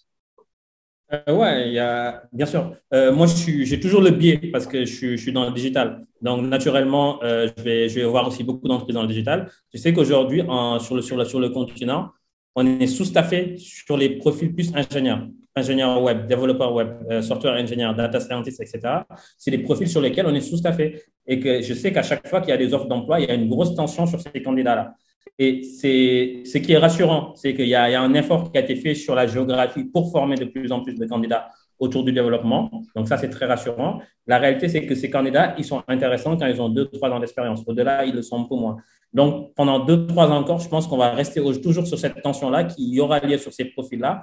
Et quand on sait les besoins qu'on a aujourd'hui en Afrique sur la digitalisation, on sait que naturellement, même s'il y a une vraie volonté étatique de former de plus en plus de talents dessus, on sera toujours en tension. Et toujours sur le digital, même sur la manière de faire du marketing, c'est des sujets sur lesquels il y a de la tension toujours en marketing digital.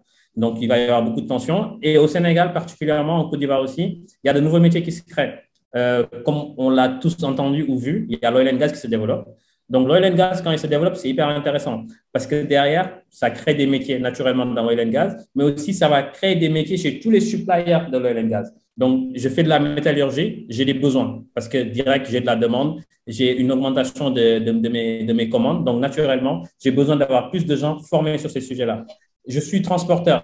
Naturellement, je vais avoir des besoins sur ces sujets-là. Donc, ça crée aussi de la tension. Du coup, naturellement, moi, je vois deux secteurs qui aujourd'hui sont sous-staffés globalement, de manière générale. La première, c'est tout ce qui est lié au digital, les métiers du digital. Et comme l'a dit Semo au début, les métiers du digital touchent même les fonctions RH parce que c'est impliqué. Et aussi, d'autres types de fonctions sur lesquelles il commence à y avoir de la tension, c'est tout ce qui s'approche de l'oil and gas. Parce que derrière, on sait que c'est des industries qui sont très gourmands en termes de ressources humaines et qui naturellement vont créer du déficit ailleurs, qu'il faut combler, etc. Donc, qui fait que la plupart des entreprises sont aujourd'hui en tension sur les métiers d'ingénierie. On peut poser la question aussi à nos DRH plus old school. Oui.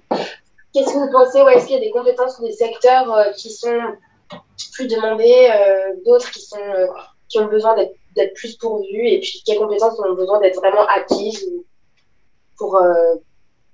dans cette nouvelle génération? Alors, je suis tout à fait d'accord avec Samba, hein. Tout ce qui est digital, c'est assez difficile à trouver. Donc, ce que je faisais, moi, en entreprise, c'est que je faisais un mix des deux. J'avais des locaux pour la culture, etc. Et j'allais en France ou ailleurs chercher des Africains qui avaient envie de rentrer pour revenir en Afrique. Parce qu'ils ont une manière de travailler particulière, parce qu'ils sont formés certainement au digital, parce que donc c'est un mix des deux que j'essayais de faire en entreprise pour avoir un esprit qui est l'esprit que nous avons aujourd'hui, hein, des jeunes qui sont africains, c'est vrai, mais qui sont au contact des réseaux sociaux et qui ont donc acquis une autre culture également. C'est ce mix-là. Ensuite, je dirais une chose, c'est que le métier, par exemple, des ressources humaines, c'est un métier où il y a une forte demande. Hein. Moi, j'ai 56 ans, mais j'ai toujours des demandes. Je reçois des offres d'emploi encore, sans même aller chercher, parce qu'il y a vraiment un besoin dans des entreprises et à certains niveaux. C'est un métier où je n'ai pas encore vu de chômeurs. Hein. Donc, il faut travailler là-dessus.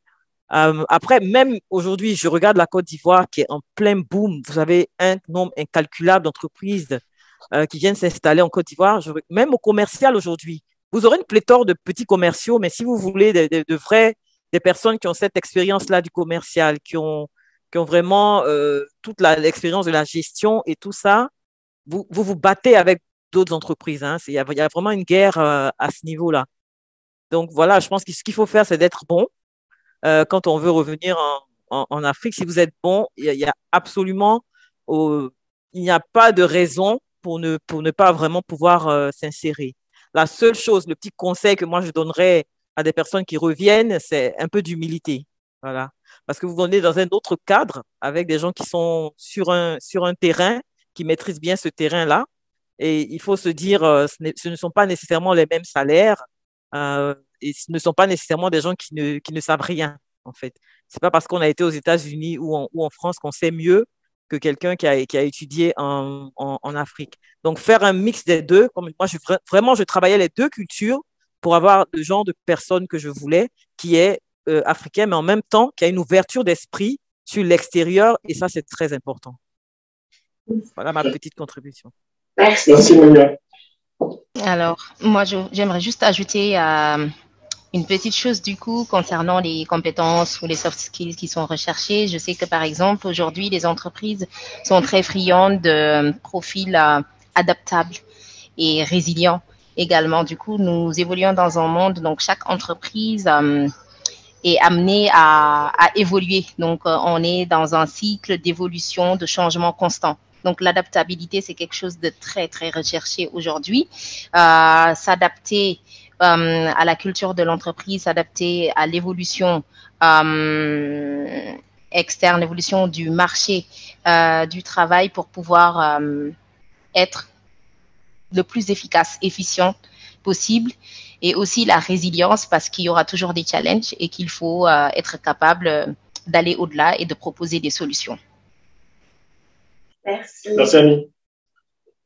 Je vais peut-être juste compléter un peu ce tour de table en partageant, parce que c'est intéressant. Je reviens du nord du pays là actuellement où j'étais en train de partager les résultats d'une enquête sur les secteurs porteurs et les filières porteuses pour les jeunes en recherche d'emploi. Et ce qui est intéressant, c'est que justement, sur presque 200 entreprises qui ont été sélectionnées au Sénégal, on a une bonne majorité, presque 60% du panel, qui dit que le secteur primaire est un secteur dans lequel aujourd'hui les opportunités d'insertion sont beaucoup plus importantes. Ce qui est intéressant, c'est que c'est l'un des secteurs les moins digitalisés. Donc, et là, je parle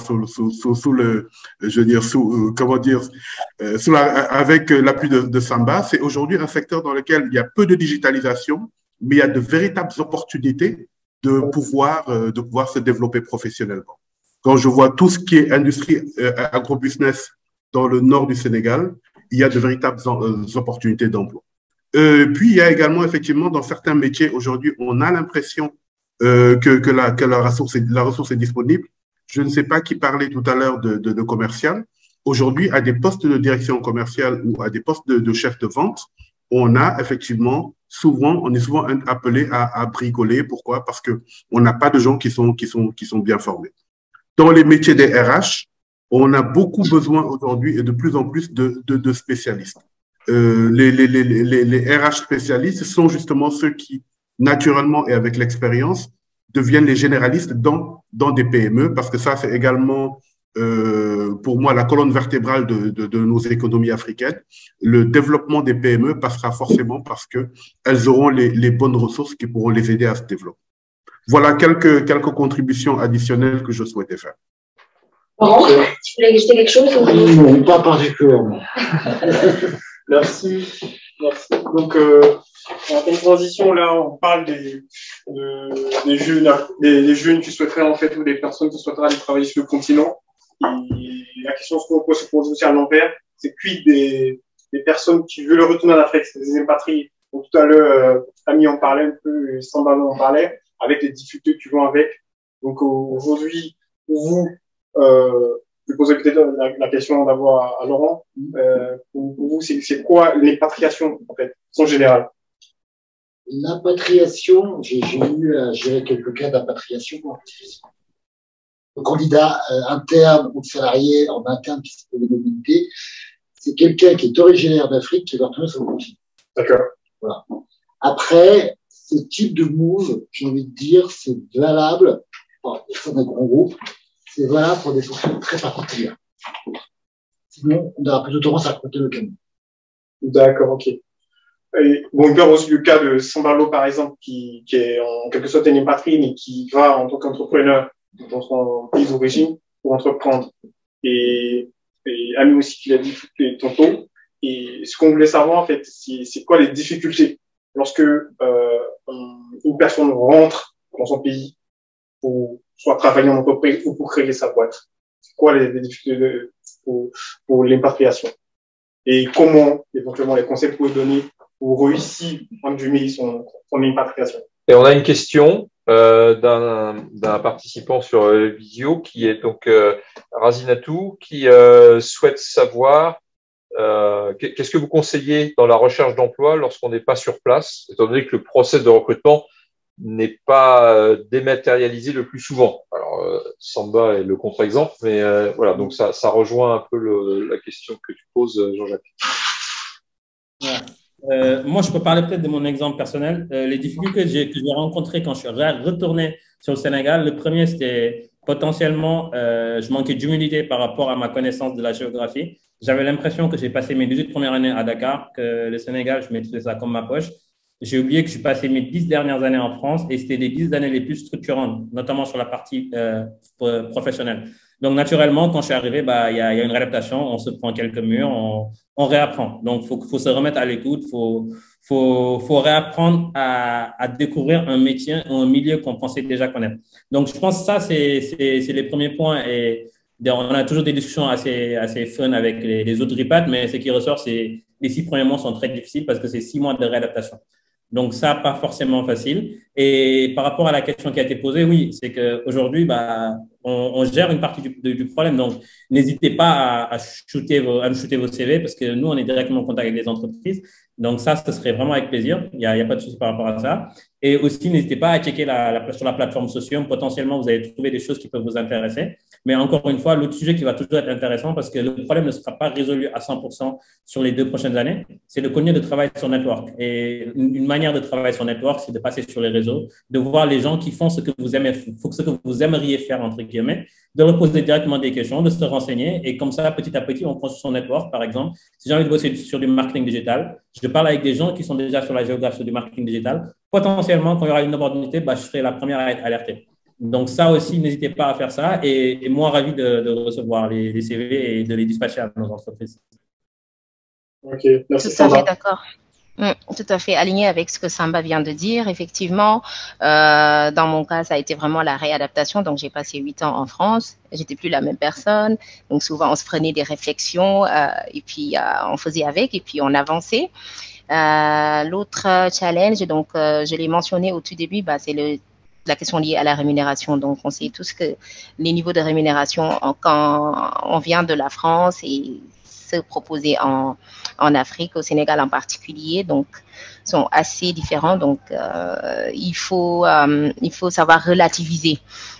Et aussi, donc, par rapport à l'importance du réseautage du coup.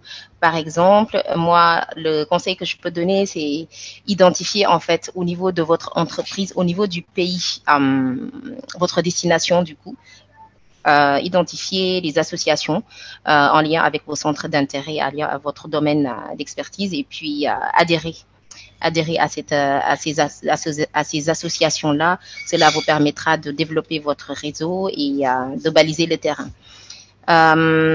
Enfin, alors ce que je voulais ajouter également, c'est l'approche directe par LinkedIn aussi. Ça marche très bien du coup. Contacter des recruteurs qui sont dans votre secteur d'activité directement par LinkedIn, leur proposer votre CV et puis proposer d'échanger davantage pour en savoir davantage sur l'entreprise.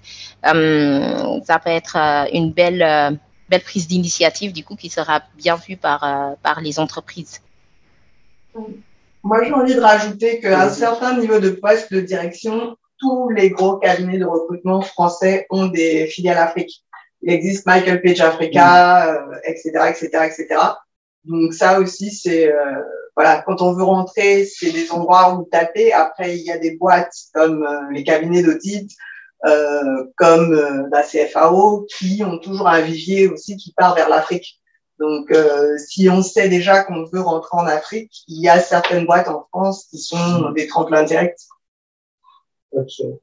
Quand on a préparé cette conférence, Laurent avait eu une réflexion qui était assez intéressante. Il disait, impatriation, oui, mais on a toujours l'impression que c'est de la France ou des États-Unis vers son pays d'origine. Mais l'impatriation, c'est d'abord et avant tout, je suis béninois, j'ai passé 5 ans en Tanzanie ou en Afrique du Sud et je reviens au Bénin, peut-être en faisant un passage à Dakar, etc.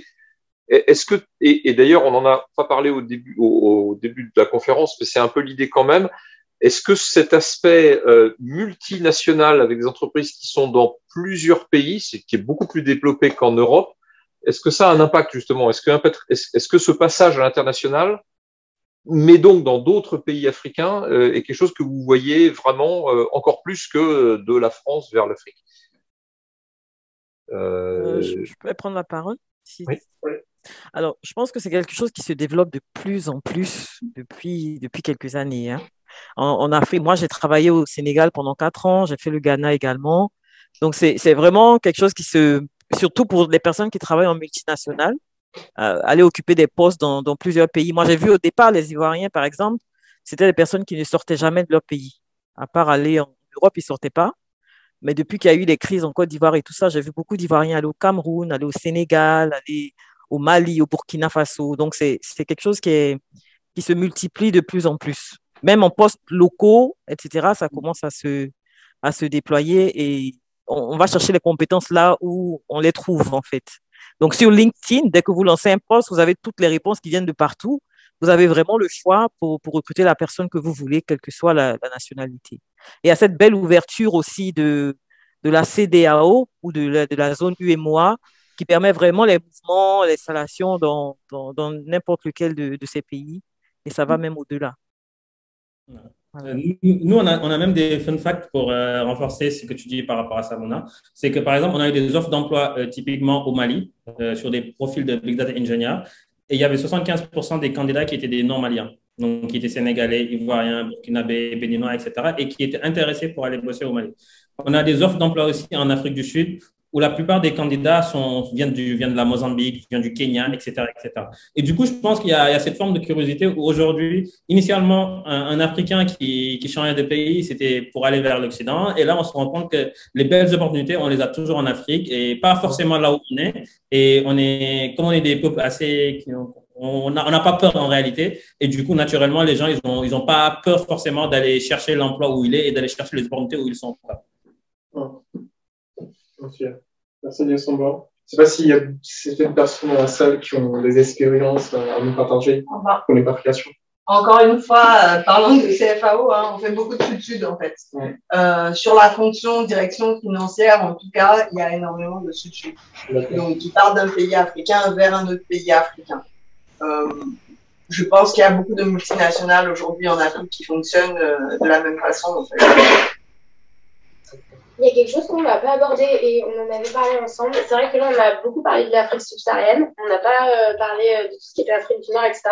Est-ce que certains d'entre vous ont des expériences là-bas? Est-ce qu'il y a des partages d'expériences, des partages positifs, des choses à nous dire sur l'Afrique du Nord aussi? Parce que là, on était très focus Afrique subsaharienne. Je peux reprendre encore la parole? Vas-y, Samba. Non, sur l'Afrique du Nord, je ne sais pas si je peux parler d'une vraie expérience. Moi, je n'y ai pas forcément vécu. La réalité, c'est qu'on le voit, nous, sur les jobs qu'on a. Parmi nos jobs, on couvre des jobs en Égypte, par exemple, on va couvrir des jobs au Maroc, en Algérie, etc. Et pareil, il y a typiquement, je prends le cas de l'Égypte, mais il y a une tension qui est énorme sur les profils toujours liés à tout ce qui est digital. Globalement, si vous regardez sur les levées de fonds aujourd'hui sur le continent, sur les 50% qui récupèrent tous les fonds liés au continent, les trois premiers, c'est le Nigeria, c'est l'Afrique du Sud et c'est l'Égypte. Et donc, naturellement, sur tous ces profils digitaux-là, on se rend compte que sur la partie géographique en Égypte, il y a énormément une grosse tension. Et ce qui est hyper intéressant en plus, quand on regarde plus profondément, on se rend compte que les boîtes en Égypte aujourd'hui vont recruter des talents d'Afrique subsaharienne. C'est hyper simple, c'est que je cherche un développeur. En Égypte, le marché il est très tendu, tout le monde cherche des développeurs web. En réalité, le gars qui est basé à Abidjan, qui va bosser en remote, qui a son expérience sur du Java, qui a déjà travaillé sur mes frameworks, il va faire le taf et potentiellement, il serait beaucoup plus intéressant pour lui de bosser pour une entreprise égyptienne que de bosser pour une entreprise ivoirienne. Et nous, ça aussi, c'est quelque chose qu'on voit sur les recrutements qu'on a, c'est qu'il y a de plus en plus dans ces pays-là de profils où les gens vont bosser en remote et les gens ne sont pas plus forcément liés à une géographie spécifiquement parce qu'ils ont envie d'y bosser. Ouais, je mettrais un petit bémol sur les pays d'Afrique du Nord qui ont aussi beaucoup de talent. J'ai jamais vu beaucoup de porosité, c'est-à-dire de talents d'Afrique subsaharienne qui vont en Afrique du Nord ou vice-versa. Je ne sais pas si vous avez la même expérience que moi sur ce sujet. Alors, en ce moment, ce que moi j'ai remarqué, c'est que dû au fait qu'il y avait un déficit un peu sur l'Afrique subsaharienne, et ne serait-ce que même dans le profil éducation et tout ça, à un moment donné, le système éducatif dans certains de nos pays, il y a eu au moins 10 ans où c'était la catastrophe. Donc, beaucoup de parents ont fait partir leurs enfants en Tunisie ou au Maroc, par exemple, pour étudier. Donc là, c'est créé quand même un petit mouvement. Et l'autre chose, c'est que beaucoup de pays du Nord viennent s'installer dans notre zone pour faire du business. Donc, même hier, j'ai eu un de mes anciens collègues, DG, qui a dû partir au Maroc pour un entretien. C'est lui qui va représenter la société marocaine ici. Ils lui ont même demandé de s'installer au Maroc. Donc, il y a quand même ces mouvements-là qui se font de plus en plus, beaucoup avec le Maroc, beaucoup avec la Tunisie. Et moi-même, j'ai géré, quand j'étais chez GB Food, j'ai géré un peu l'Algérie. J'étais le DRH basé en Côte d'Ivoire, mais je m'occupais du Maroc à un moment, je m'occupais un peu de l'Algérie également. Donc, ça se fait de plus en plus. Je pense qu'il n'y a plus de barrières dans ce monde. En ce moment, il y a vraiment plus de frontières. Et Non, dès que c'est un peu compliqué, on va chercher où on peut trouver. Non, je ne pensais pas forcément à la notion de barrière, mais je me suis pas mal occupé de l'Afrique du Nord, notamment Maroc, Tunisie, où on a monté des centres de développement software. C'était que des locaux à chaque fois. Ok. Désolé, j'étais en mute. Par rapport à ça, en Tunisie, il y a aussi un unfair advantage, c'est que ils avaient beaucoup plus de software que sur les pays africains, par exemple. Et du coup, quand tu regardais sur les appels d'offres sur des missions en IT, globalement, c'est les Tunisiens qui gagnaient toujours plus. Pour une raison toute simple, c'est que les salaires étaient beaucoup moins élevés là-bas. Et du coup, sur la même tâche, tu pouvais avoir beaucoup plus d'ingénieurs en IT que ce que tu pouvais avoir pour la même boîte équivalente en Afrique subsaharienne. Et du coup, naturellement, tu pouvais pricer ton projet beaucoup moins cher. Et du coup, pendant un moment, c'était pas forcément intéressant pour eux de recruter des IT d'Afrique subsaharienne parce que potentiellement, ils étaient trop chers. Aujourd'hui, il y a un changement parce que ces géographies, mine de rien, évoluent beaucoup plus vite que les nôtres. Et naturellement, les tensions sur ces jobs-là sont de plus en plus fortes. Et aujourd'hui, ils sont beaucoup plus des gens en remote sur ces postes-là. D'accord. Ok, merci. Est-ce qu'on a des questions du côté des personnes qui sont en visio ou dans la salle, bien sûr, sur tous les sujets qu'on a abordés Moi, j'ai une question qui est un peu à l'opposé de la discussion, que je trouve très intéressante d'ailleurs, et qui est peut-être un peu provocante. Donc, on parle de pénurie, et on sait qu'il y a une pénurie dans une Afrique qui se développe à une vitesse phénoménale, quoi. C'est spectaculaire. Il arrive que maintenant, on recrute des managers à des salaires très, très, très élevés, pour un niveau pas toujours au point, ça peut être la mauvaise chance du recrutement, mais bon, on arrive avec coup.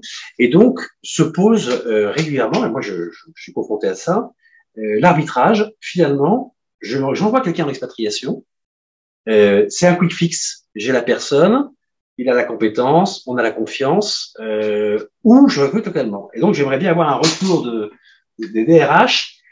Finalement, alors j'imagine que vous allez tous me dire erreur, arrêter l'expatriation et recruter, former, etc. Et vous avez raison. Mais pour une entreprise qui veut se développer rapidement, voilà, quel cadre vous donnez pour dire là effectivement, ça justifie l'expatriation pour répondre à un besoin de manager de haut niveau. Hein. Qu'est-ce qui se sent Mouna? Comme je le disais tout à l'heure, il n'y a pas de barrière. Alors, par contre, ce que nous faisions dans les entreprises multinationales, c'était on avait un objectif pour localiser le maximum de postes. Voilà. Ensuite, l'expatrié qui coûte très cher, qui va coûter 5 fois, 6 fois plus qu'un local, il vient en expertise. Donc, le contrat d'expatriation est complètement lié à l'expertise. C'est un expert qu'on fait venir et puis qui va devoir développer des talents sur place. Et parfois, ces expatriés-là, quand on a fini avec eux en Côte d'Ivoire, on les envoie au Sénégal. Quand on a fini au Sénégal, on les envoie ailleurs parce qu'ils ont eu l'expérience avant d'une certaine manière de travailler, où ils ont l'expertise, ils ont les compétences techniques que nous n'avons pas. Donc, ça va continuer l'expatriation. Ça va être de moins en moins utilisé comme process. Maintenant, c'est vrai que, comme je dis, cette partie de l'Afrique-là, aujourd'hui, est en boom complet. Je vois au Cameroun, je regarde en Côte d'Ivoire, je vois qu'il y a énormément d'entreprises qui s'installent et il y a énormément de besoins en termes de personnel. Alors, on a beaucoup de jeunes, mais dès que vous passez au niveau manager, middle management, ça devient un problème. Un peu plus haut, ça devient encore plus problématique pour trouver des compétences. Dans ce cas-là, on a recours toujours à l'expatriation ou alors à des personnes, même en contrat local, mais qui viennent d'autres pays africains. Voilà. Oui, l'expatrié qui est peut-être aussi parfois en contrat local. Hein. De plus en plus. Et on n'a pas 5 fois le... J'aurais une question. Je reviens sur le sujet qui a été abordé avant, sur les rapports, les échanges entre les différents pays. Et j'ai pas mal voyagé en Asie et en Afrique aussi. Et j'étais à Dubaï récemment et j'ai été étonné, j'aurais voulu avoir votre avis, sur l'intérêt qu'avaient les sociétés de Dubaï pour venir commercer, notamment ils parlaient pas mal d'Afrique centrale ou Afrique de l'Ouest. Est-ce que c'est une tendance qu'on voit aussi de plus en plus? Oui, l'Afrique centrale, c'est c'est un peu obvious comme industrie. Si vous prenez le cas du Congo-Kinshasa, c'est 20 millions d'habitants juste à Kinshasa. Donc, c'est la même population que Dakar. Et donc, naturellement, moi, si je ne suis pas en Afrique et que j'ai envie de me lancer dans une géographie, au lieu de regarder la Côte d'Ivoire où on est quand même à 25 millions ou le Sénégal où c'est 17 millions, potentiellement, je vais me lancer sur le Congo. De Kinshasa, à Kinshasa, j'ai 20 millions d'habitants juste à Kin. Et naturellement, j'ai une connexion qui est très proche avec Congo-Brazza, j'ai une connexion avec le Gabon, avec le Cameroun, ça fait un marché qui est intéressant. Et aujourd'hui, il y a aussi un aspect macro par rapport à ça. Aujourd'hui, les géographies sur lesquelles il y a de la croissance, il n'y en a pas 10 000. Vous allez avoir l'Asie, vous allez avoir le LATAM et vous allez avoir l'Afrique. Et naturellement, quand vous voulez vous lancer en Afrique, vous n'avez pas aussi 10 000 choix. Vous allez avoir envie de vous lancer dans des industries ou dans des marchés qui ont une taille assez critique, donc assez intéressante, ou au moins c'est des marchés qui sont, on va dire, agrégés, comme par exemple le cas de l'UMOA. Et par rapport à ça, vous n'en avez pas 10 000. Et donc, naturellement, il y a un intérêt qui va être hyper fort pour toute la partie Afrique centrale parce que le marché est très gros. Mais aussi, quand vous allez regarder les pays qui ne vont pas forcément s'intéresser au marché francophone, mais plutôt au marché anglo-saxon, vous allez avoir un intérêt qui sera hyper fort pour l'Éthiopie, pour la Tanzanie, pour le Nigeria, tout simplement parce que c'est de gros marchés. Moi, j'ai une question sur l'expatriation. Comment est-ce que vous arrivez à mettre la mesure sur la capacité de pouvoir à s'intégrer de nouveau dans son pays d'origine ou dans un autre pays d'Afrique pour quelqu'un qui a peut-être, je sais pas, vécu dans son pays d'origine jusqu'à la fin de son lycée, ensuite il vient faire ses études en Europe et qui commence à y travailler, il développe certes des compétences, mais une expertise en Europe et le fait comment est-ce qu'il peut se légitimer sur un marché ivoirien, camerounais, sénégalais, alors qu'il n'y a jamais a priori travaillé. Et comment est-ce que vous pouvez mettre le curseur pour dire, bon, ben voilà, parce que il est né là, a priori, il y a des chances pour qu'il s'adapte plus facilement. Quelle est votre grille d'évaluation sur ça? C'est nous. Oui, je pense que le pari que l'on prend sur l'impatriation, c'est d'abord la volonté de retour qui souvent est très marquée. C'est le domaine de spécialisation et c'est surtout le potentiel d'évolution. Je pense que Ami pourra en parler beaucoup plus librement que moi. Moi, je me suis impatrié il y a quand même 24 ans. Je suis rentré en 98. Mais je pense que oui, c'est ça. Donc, c'est le projet personnel qu'il faut bien pouvoir vendre. Et c'est le potentiel d'évolution qui est important. Et derrière, maintenant, c'est une question de réseau. Et je pense que c'est véritablement là que ça va se passer. Mais il y a de la matière, il y a de la matière dans tous les domaines d'activité, dans tous les secteurs de professionnalisation. Mais il faut véritablement pouvoir avoir un projet robuste de retour. Voilà. Alors, effectivement, du coup, il faut un projet à le potentiel d'évolution, mais également beaucoup de résilience, du coup, parce que des challenges, on va en rencontrer. Et l'adaptabilité dont je parlais tout à l'heure, donc, c'est vraiment un élément clé qui va nous aider à nous insérer. Et je pense que la base de tout cela, c'est la volonté. La volonté avant tout, avec un projet bien ficelé, bien mûri. Donc, avec la volonté, en fait, on trouve les moyens d'aller de l'avant et de surmonter les challenges. On a une question du réseau. Quid des restrictions d'emploi liées à la nationalité? De nombreux pays africains pratiquent un protectionnisme à l'emploi avec un point d'interrogation. Est-ce que vous avez noté, aussi bien nos experts ou les gens dans la salle, des freins dus aux nationalités, des permis de travail? Clairement, en Afrique de l'Est, moi j'ai travaillé en Tanzanie, quand c'est quasiment impossible quand on n'a pas un bon consultant pour avoir un permis de travailler. Donc toute l'Afrique de l'Est est hyper protectionniste. Par contre, l'Afrique de l'Ouest, en général, me semble beaucoup plus libre. Je parle sous le contrôle des experts, mais des pays comme la Côte d'Ivoire, le Sénégal ou la Centrale, aussi le Gabon, le Cameroun sont plutôt demandeurs, notamment de français. Mais par contre, l'Afrique de l'Est, il faut y aller préparé. D'accord. Il nous reste le temps pour une dernière question, c'est ça? Il est 20h25. Donc on se transforme en citrouille à 20h30. Donc, si vous avez une question, on avance sur le programme. Sinon, Jean-Jacques, tu conclus? D'accord, ok. Donc, je tiens à remercier tous nos panélistes, en tout cas qui nous ont fait une très belle conférence avec des points de vue variés. Et j'ai noté ou j'ai retenu des points de vue de Simou et Mounia qui nous ont en fait nous fait comprendre en fait l'évolution de la fonction RH et d'hier à aujourd'hui, les inspecteurs du travail qui sont transformés en DRH aujourd'hui et les mutations qu'il y a dans cette fonction-là.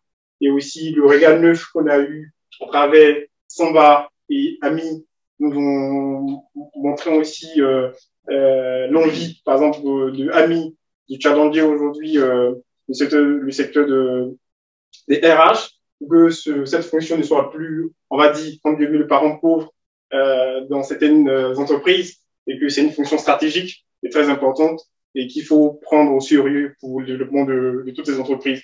Et aussi le regard, on va dire, entrepreneurial de Samba, qui nous a permis de comprendre aujourd'hui les défis auxquels sont confrontés pas mal d'entreprises d'un point de vue digitalisation, d'un point de vue marque employeur que moi je connaissais pas d'ailleurs. Donc merci. Et cette vue aussi transverse à travers toute l'Afrique, les métiers en tension et les nouvelles formes, on va dire, de recrutement en remote qui n'existaient pas vraiment. Je savais pas que les Égyptiens pouvaient recruter des développeurs en Afrique qui travaillaient en remote. Ça, je savais pas. Donc merci pour toutes ces informations que tu nous as fournies. Et donc, ce fut une belle conférence, je pense.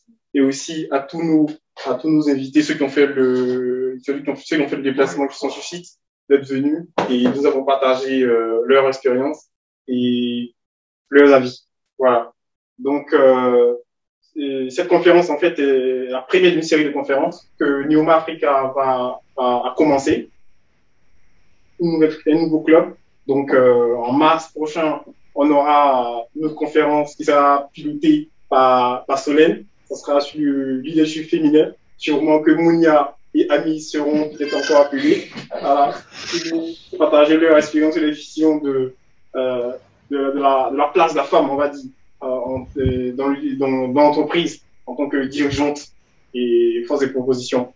Et aussi en juin, et là, c'est votre service Pillar 3 sera en fait une conférence sur la cybersécurité sous l'angle africain. Voilà, tout ce qui est rançonning, tout ce qui est piratage informatique, comment l'Afrique se protège, comment l'Afrique met des stratégies en place pour pouvoir se prémunir, en tout cas contenir les nombreuses attaques que nous voyons ici en Europe, dans les pays développés. Donc, c'est cela. Et aussi, Neoma Africa a pour ambition éventuellement d'aller rencontrer les tribus en Afrique. Donc, j'irai moi-même la semaine prochaine à Abidjan, où je rencontrerai la tribu Neoma à Abidjan. Voilà. Et ensuite, ça sera sûrement Sénégal et le Maroc. Voilà. Donc, on a plein de projets pour pouvoir partager nos expériences et faire connaître en fait tous les experts Neoma qui travaillent dans plusieurs domaines et qui s'intéressent à l'Afrique. Donc, merci à tous et c'est tout. Merci. Bravo.